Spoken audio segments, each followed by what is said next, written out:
2 videos in 1 week, back-to-back days nonetheless. That's very 2013 of me, and speaking of 2013, I figured I'd do a video similar to what I was doing back then, which was just straight training clips and some commentary thrown on top, give you some training insight, what's going on with me, why I'm doing certain things, and that's about it. Not even an advertisement on this video, so if that does not interest you, you might want to go ahead and not watch. And this is my training session from Tuesday. We started off with some pause deadlifts with 195 kilos, which is roughly about 430 pounds or so. And these pause deadlifts are something new that I've been doing. I've never really implemented them into my training routine, but right now I'm deadlifting twice a week. And on the first day, they are these paused variations, and they are very tough for me. You guys probably know by looking at my form over the years, I don't really have the flattest of backs when my conventional pull, being a little bit taller, being not that mobile. I just have a little bit of a rounded back. I'm okay to say it. I'm okay with that. But as part of that, doing these pause deadlifts has been extremely tough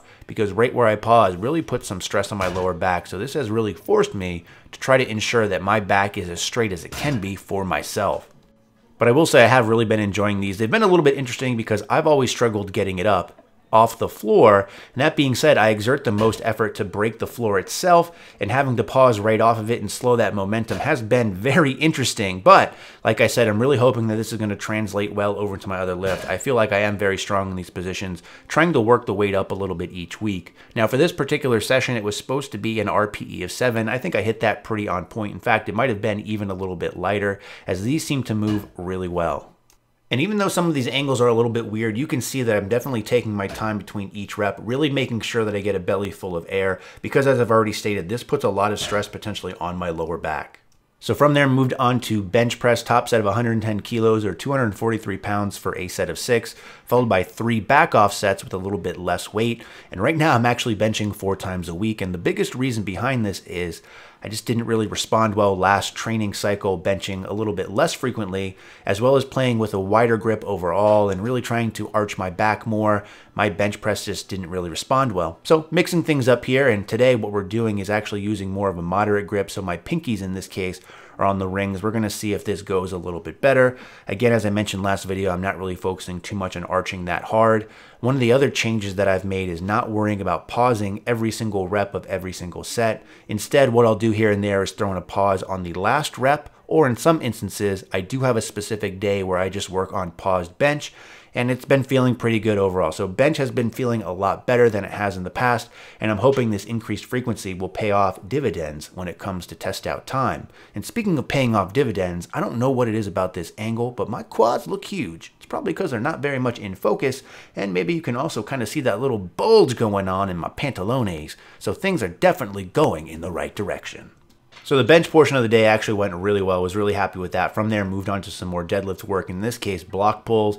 And again, I'm really trying to focus on my form here, making sure I'm set and really bracing hard for each rep, only because doing those pause deadlifts beforehand really tired out my lower back. I really want to make sure that I'm in a good position and I'm not potentially putting myself at risk for injury.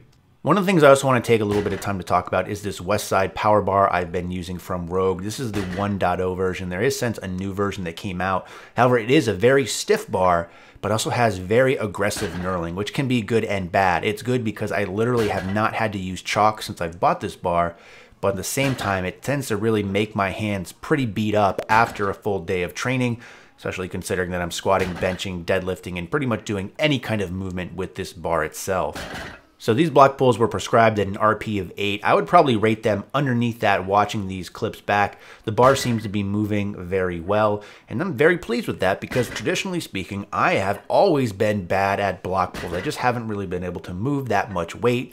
And even though this isn't close to my 1 rep max, given the fact that I've already done pause deadlifts and I squatted fairly heavy the day before, I'm really happy with the progress I've been making on these and how they look overall. So that brings us on to the last exercise of the day, which surprisingly enough turned out to be the most difficult. So if you told me before this training session, something where I had pause deadlifts, bench press, and block pulls, and finally just some tricep extensions, that the most difficult exercise of the day would be tricep extensions, I would have called you a liar, my friend. But just really tough to get into a good position here. This particular exercise, which you're watching now, even though it looks real funky, is the best exercise I've come up with this spudding pulley in order to activate my triceps the best. Again, I've done a video review on this product. I'm not a huge fan of it, especially given my height and my rack's height, but it is what it is, and it was just a way to end the particular training day, which overall went very well. So I'm only a couple of weeks removed from my last competition, really getting back into the volume here, trying to up not only the volume, but also the weights I'm using each actual training cycle. This time around, we're really focusing more on RPE. And as part of that, I'm really trying to push myself, because in the past, I know that with me and RPE, everything feeling heavy and not really just taking risks on some weights, that I've been known to slack off a little bit. So I'm really going to try to hold myself accountable this particular training cycle until I figure out when my next meet is, which again, if you watch my last video, I'm not sure if it's going to be Raw Nationals or potentially a meet here in the Rhode Island area at the end of August. Either way, I'm just really enjoying training right now because it's going really well. Nothing really hurts and things are moving pretty good. In the meantime, as always, thanks for watching and stay big.